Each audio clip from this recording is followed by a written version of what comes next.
Above all else, I think that I've been blessed with the ability to connect with people pretty quickly. I'm able to create relationships pretty quickly and meaningful relationships. So I think people feel like they can know, like, and trust me in our first initial interaction. It's a superpower that could be used for good or not good.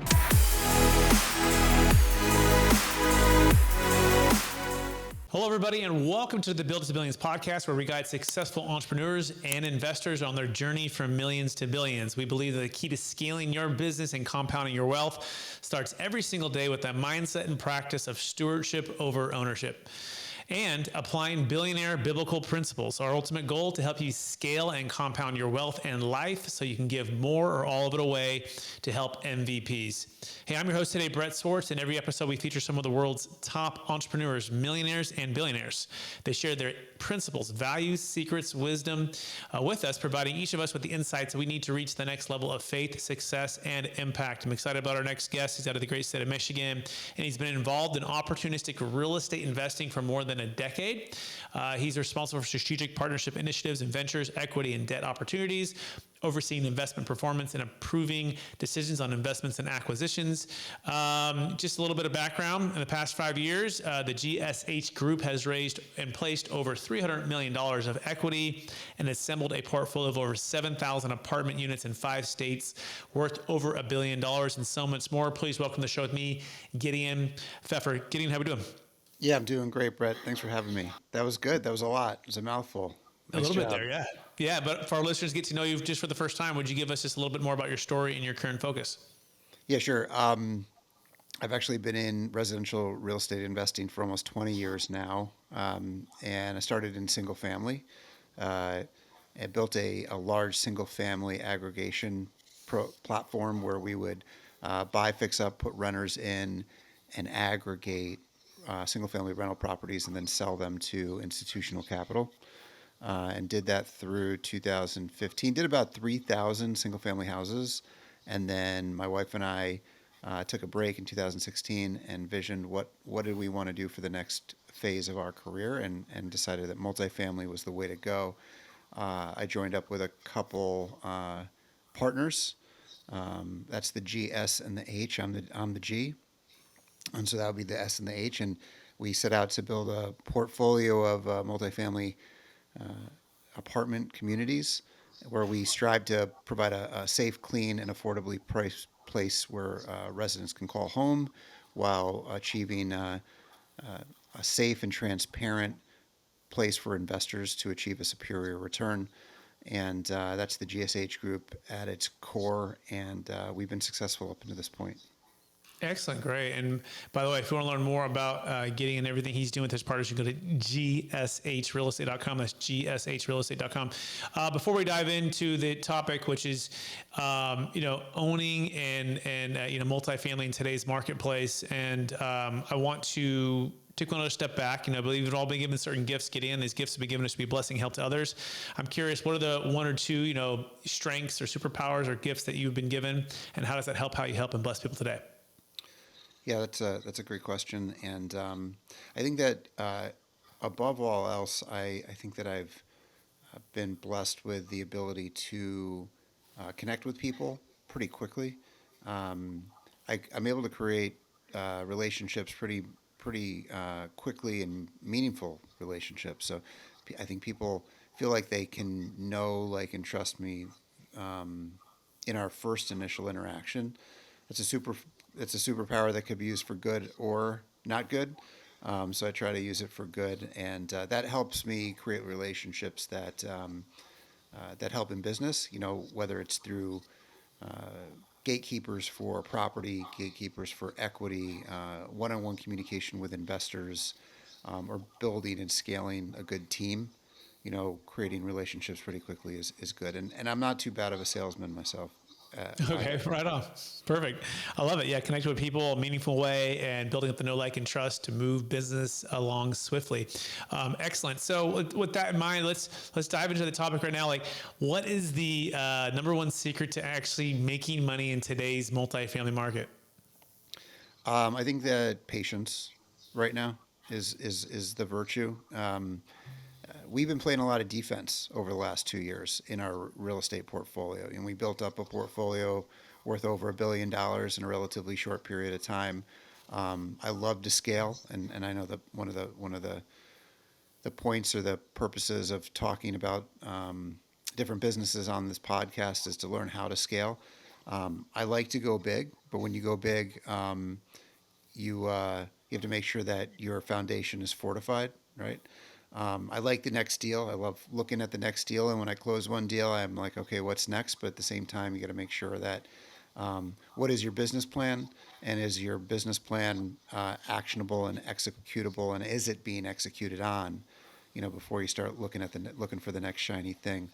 In today's real estate market, a lot of us who love to grow and to build have felt frustration, I think, because at least I have, I'll speak for myself, because there's not as many opportunities out there that I can see that make a ton of sense. And so, I think we're having to get back to fundamentals,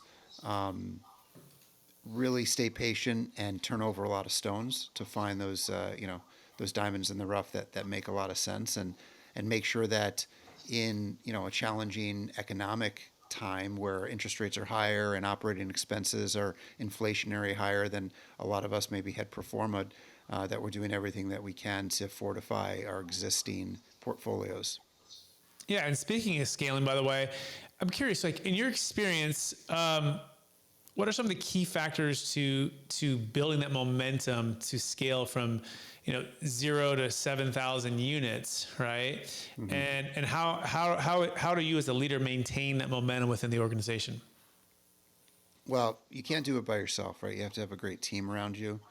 And so I think that I can create, I can find opportunities when, again, that's a little contrary to what I just said, but in a upward trajectory market, it's a little bit easier to find opportunities, and to get people excited about those opportunities, to organize the capital around it, right? I think that in a more robust or positive market environment, that's the easy part. I think the hard part is scaling operations and getting everyone on the team aligned with the vision and the individual business plan for every single asset, and making sure that those business plans are being enacted and actioned on.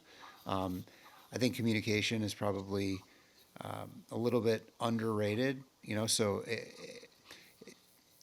let me say that a different way, because I'm not sure if that came out right. Communication is so important, that everyone is on the same page, because people can't read your mind, right? So I had to learn that I needed to slow down over time and align my vision and disseminate my planning and vision with my support team, so they could actually, do what was originally planned. So it was a little bit tougher when we were first starting out, when we had a limited staff and a limited team.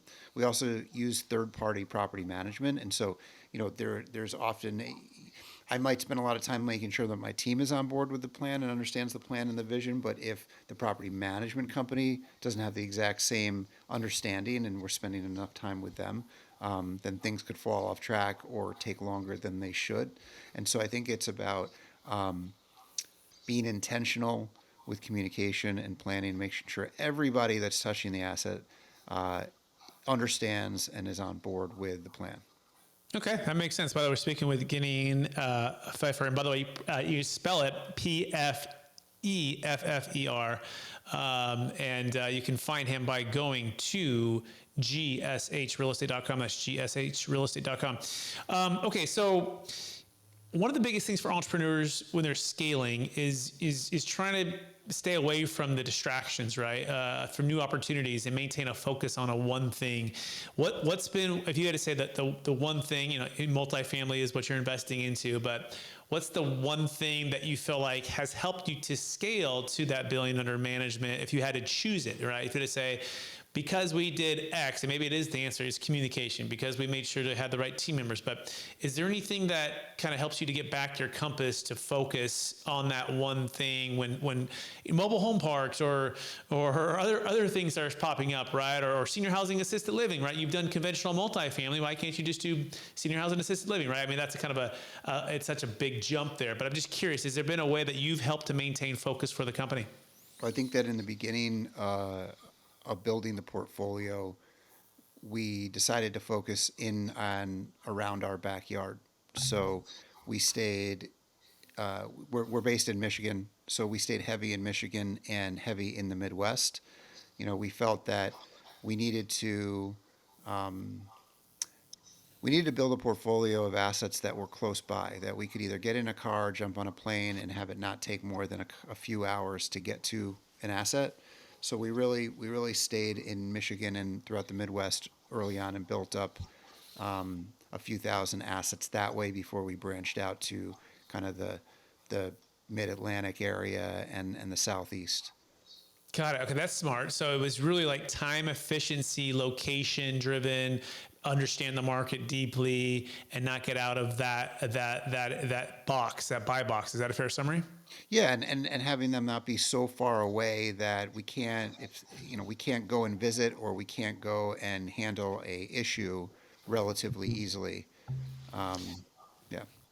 Excellent. And what about your partners? This is interesting, right? That how do you guys help each other to maintain momentum, right? How do you balance each other out with your guys' different strengths and different gifts? And ultimately, how did you know that you needed or wanted the partners? And what was the what was any wisdom for those that are in businesses, solo entrepreneurs that are scaling? Give us kind of the thoughts on like partnerships. Yeah, sure. I mean, we've been in business at the GSH Group since 2017. And at the time, I knew that I needed to fortify what to create a large platform. I needed a little bit more than what my own personal balance sheet could handle at the time, right? So I didn't. I chose to not grow organically on my own to buy. At the time I had done well in the single family world, but when you buy a 400 unit apartment complex for $50 million with a $40 million loan, you have to have a net worth, certain net worth, and certain liquidity requirement. And at the time in 2017, I didn't meet that profile, right? And so um, I brought on strategic relationships with one individual who's a high net worth individual who provided that balance sheet capacity and that liquidity capacity.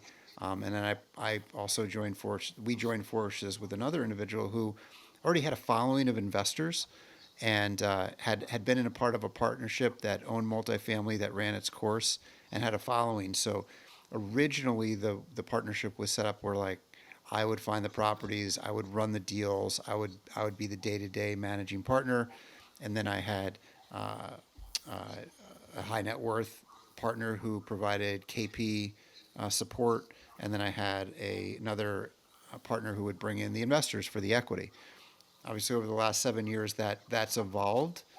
So to answer the first part of your question in terms of how have we balanced each other out, I think that sometimes being in the day to day, I can kind of get lost in the weeds, or maybe I'm sometimes emotionally tied to a circumstance or an event, and so my partners are able to kind of um, provide perspective, or larger perspective to maybe mellow me out.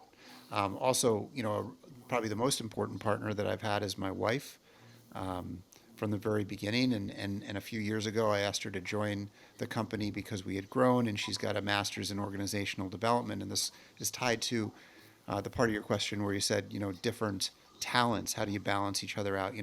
Um, I'm very visionary, entrepreneurial. I say yes and figure out how, and my wife is very, very well organized and intentional, and operationally talented, and always thinks about, well, what is this going to take and what are the risks, right? And so I think that there's there's positives and negatives to both my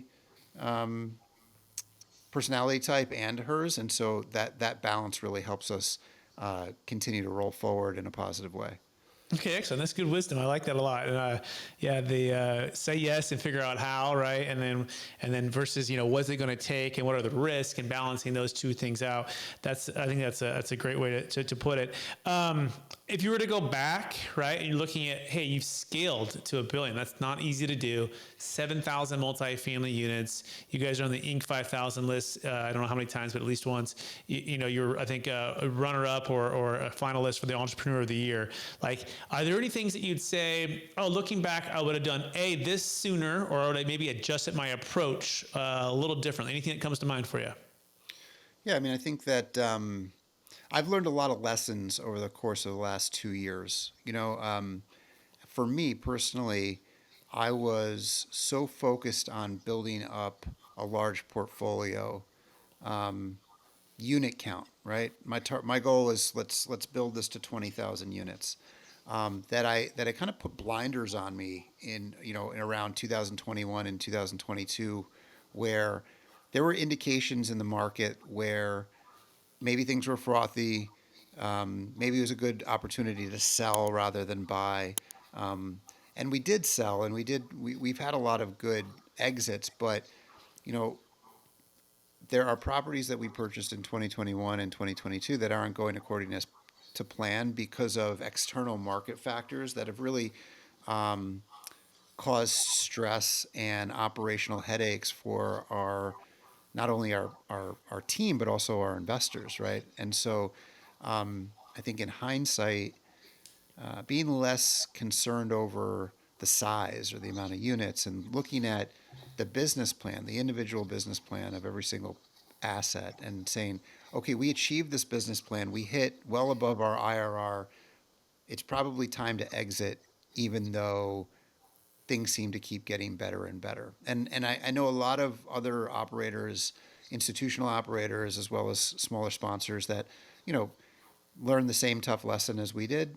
And I know a lot of other groups that exited when they saw that interest rates were really low and equity was really easy to get, and people were paying some insane prices on a per unit basis in 2021 and 2022, and they chose to sell. And I think that in hindsight, if I sold half my portfolio then and didn't pick up a handful of the properties that I did, the last 24 months would have been a lot easier for me and my team. Yeah, let's talk about that. This is part of what we pride ourselves on is practicing a mindset of cash flow, tax flow, and debt flow. And this is my premise of what's happened the last 2 to 5 years. We took for granted that debt flow was going to remain at historically very low interest rates for so long.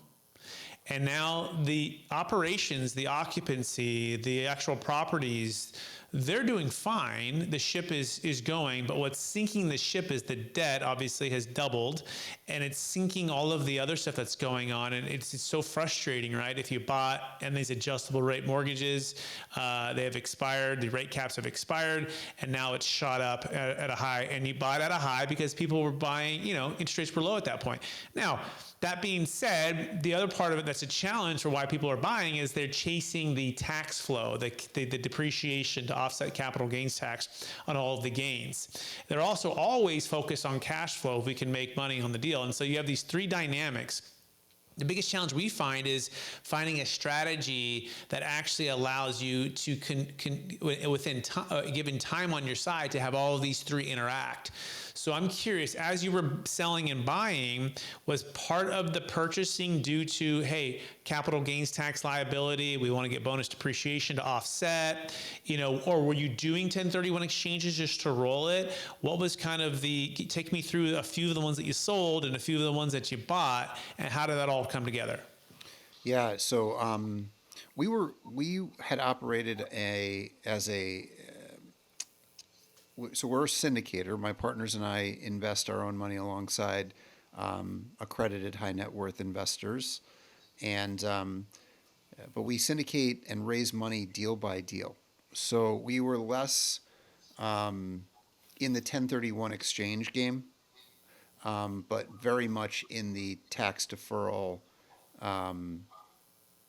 cost segregation and accelerated depreciation game. And so, uh, yes, we loved buying properties and continue to love buying properties to benefit from that accelerated depreciation and those tax losses that you get that first year.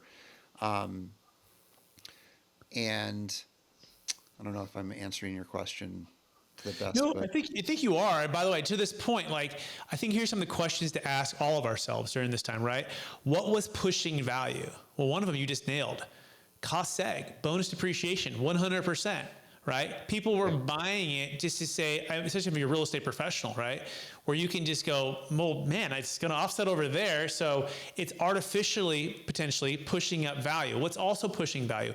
Historically low interest rates, right? Very, very low, right?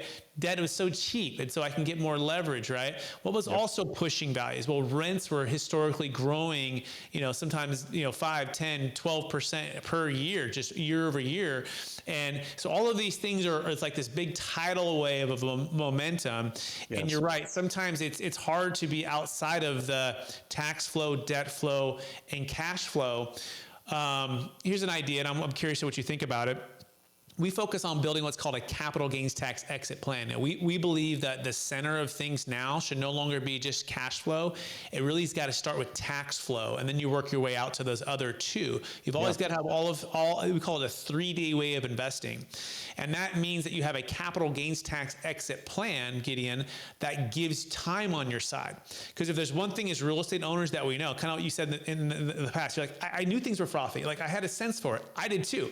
And so what we were doing, Gideon, is we were having people sell all of their assets, pay off all of their debt, defer all their taxes, and then invest into lending, making double-digit returns that are like 30, 60, 90-day liquid funds. I call it semi-liquid.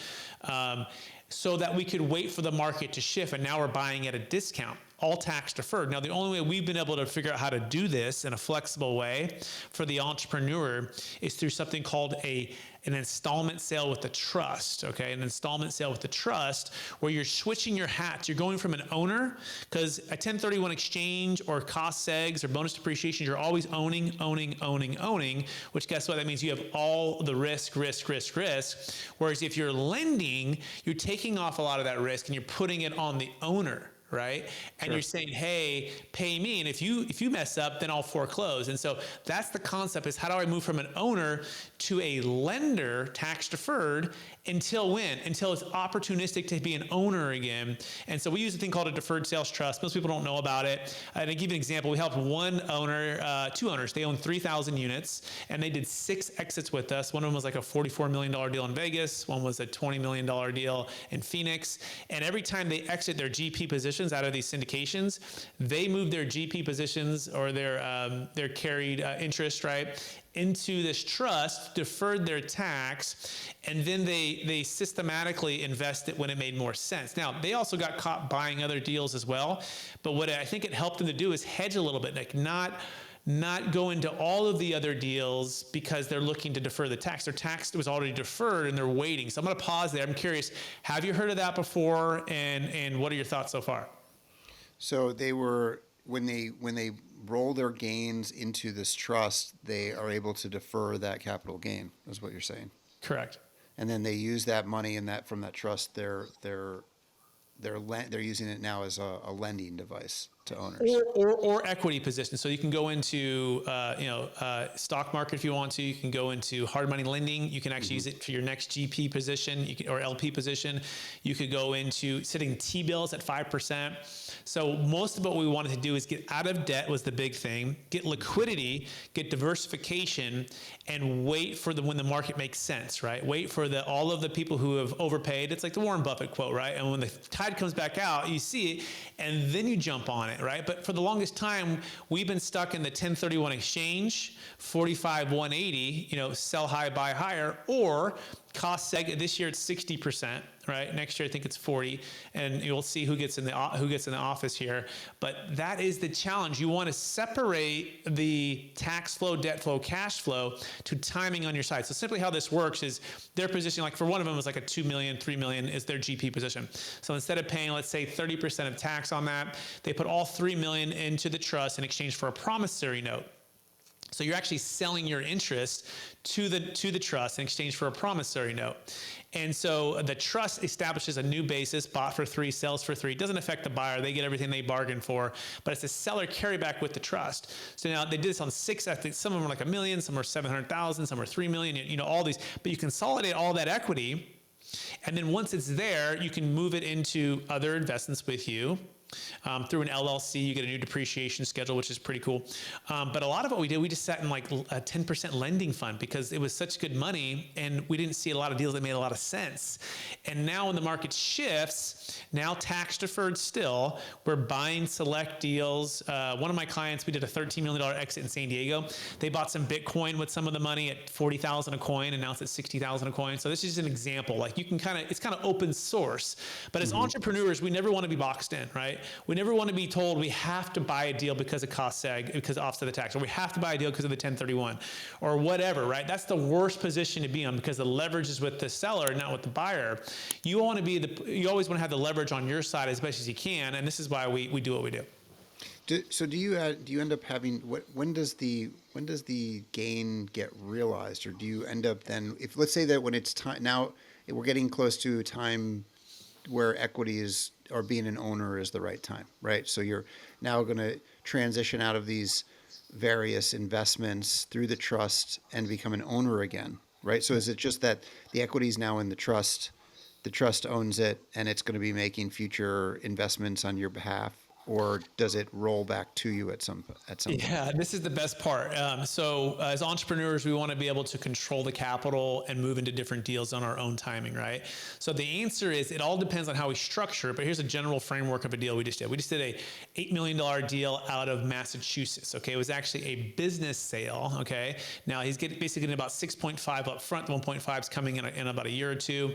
And this first amount of money is sitting in the trust. We're going to be going to multiple syndications. We're getting a little bit into the stock market, okay, and we're diversifying that wealth. While it's in there, it's kind of like it's in an IRA. It's in a deferral state, capital gains tax and income tax deferred.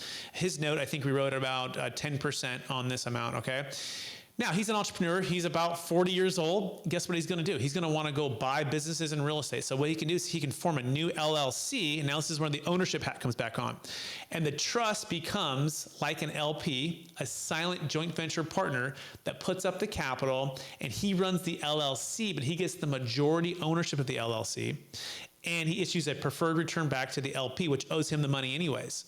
Okay, so it's moving between 453 installment sale to joint venture partnerships, which you're already doing, but we're creating this space where we're not getting that slippage with the tax because we're not having to see it. And so to answer your question fully, these are 10-year notes, and every 10 years you can renew it for 10 years and renew it for 10 years. Most people only take interest-only payments starting about year 2 or 3. They keep the principal intact, which is typically an extra 25 to 50% more proceeds, and you can pass it to kids. And the whole idea is compounding interest. We're going to continue to collect promissory notes and then partner with the trust to buy new assets. And then when you exit that new asset, you can also add it to another promissory note. So it's one trust, multiple promissory notes.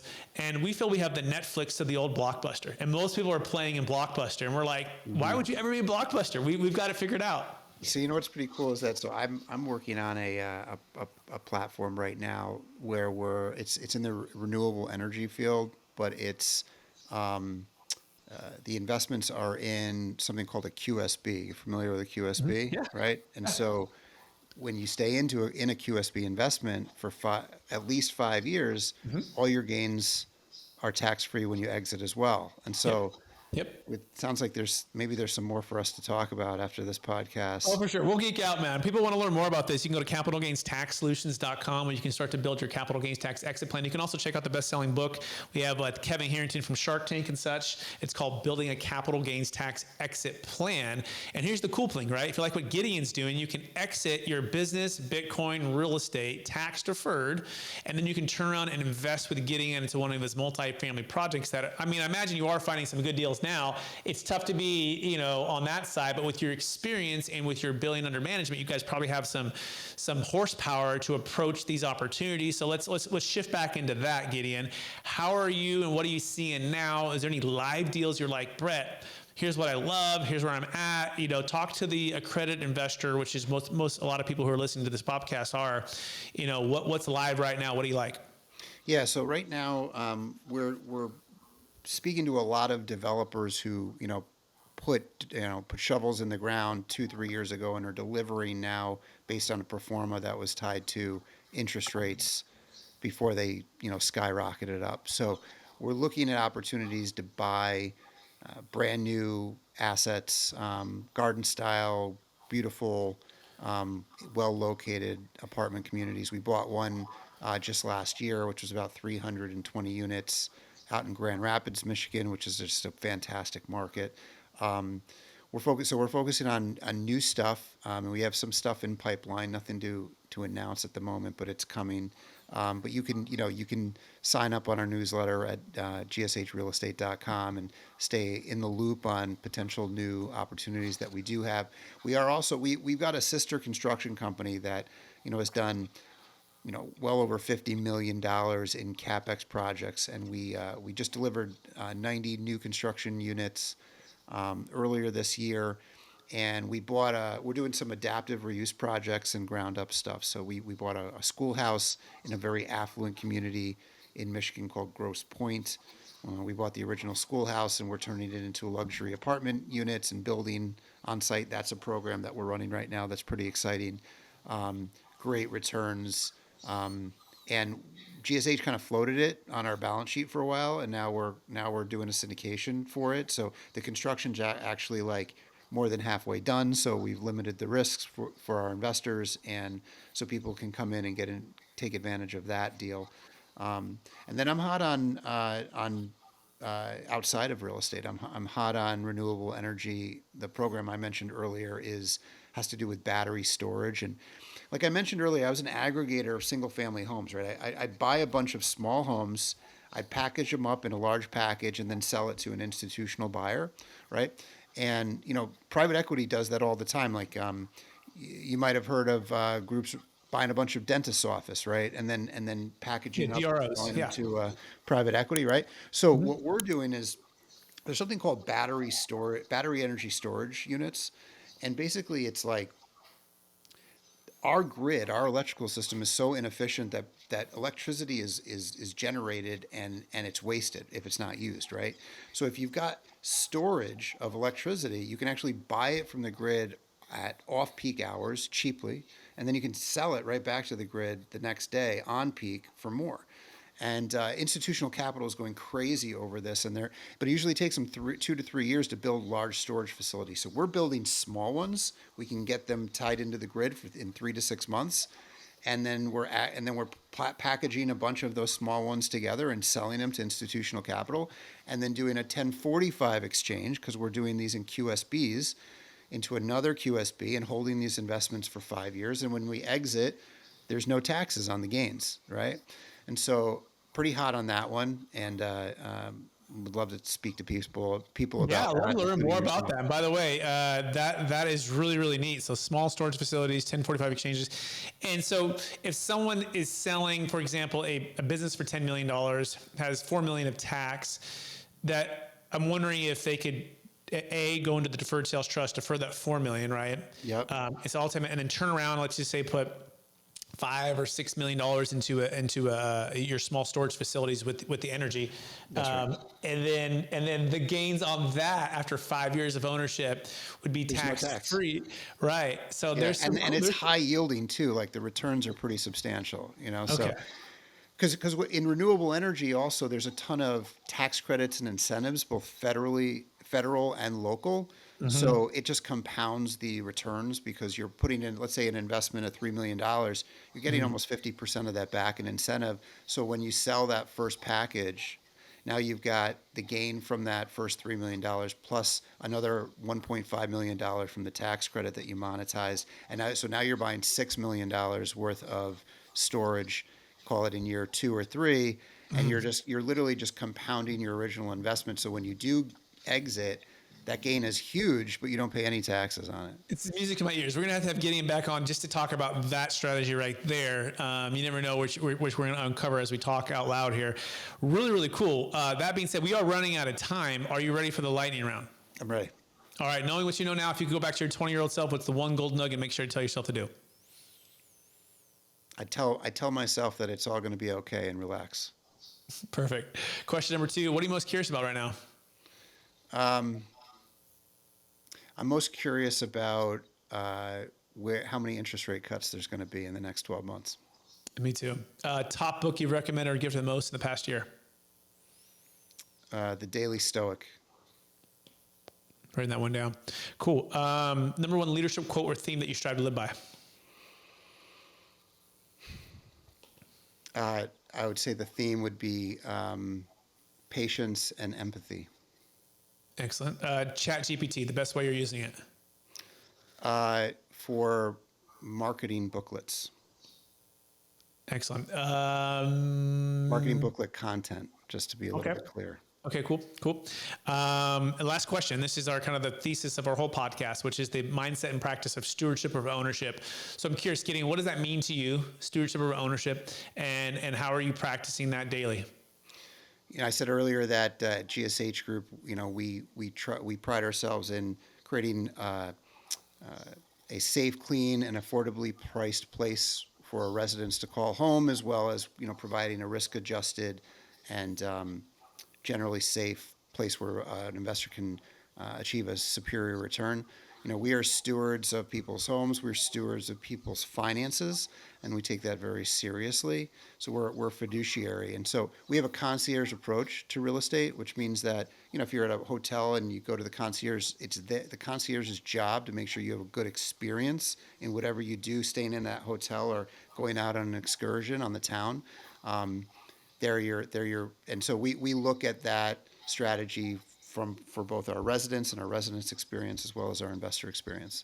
Amazing. Gideon, Pfeffer, it's been amazing to have you on the show. Thank you for sharing your wisdom. Thank you for building know, like, and trust with myself and with our audience, with who you are and what you're about. I appreciate everything you're doing. I want to encourage you to keep doing what you're doing, help more people create and preserve more wealth. For our listeners or viewers who want to get in touch with you, would you mind one last time, what's the best place for them to find you? Hey, look, check out our portfolio at www.gshrealestate.com or shoot me an email at Gideon, Gideon, at gshrealestate.com. Amazing. Thanks, Gideon. I also want to thank all of our listeners for listening to watching another episode of the Build It to Billions podcast. Every single day that we have guests on the show, we're here to guide and to learn and glean successful entrepreneurs on their journey from millions to billions. We're one of those ones. We are on a journey, and meeting and being able to glean wisdom from Gideon has been amazing for us. I want to encourage you to practice stewardship over ownership today, tomorrow, this week, and also go make an impact, right? Who can you help today? Who can you help with what you're doing? Appreciate everyone watching or listening out there, and we will be back real soon. Thanks again.